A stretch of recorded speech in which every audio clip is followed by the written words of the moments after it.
ভাই আপনার নাম কি? আমার নাম মোহাম্মদ সামিউল ইসলাম। আচ্ছা, আমার বাসা পেয়ারাখালীতেই।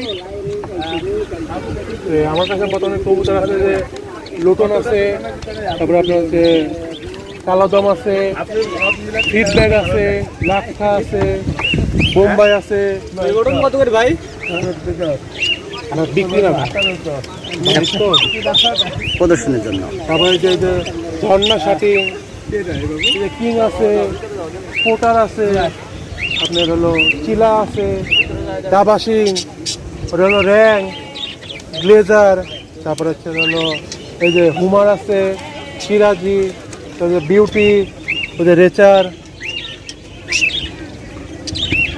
ওই বড় কবুতরগুলো কিরকম দিন পারে বাচ্চা হতে? হ্যাঁ, বর্তমানে এখনো ডিম দিছে, বর্তমানে ডিমটা নষ্ট করে ফেলে, পরপর 3বার নষ্ট করে ফেলছে।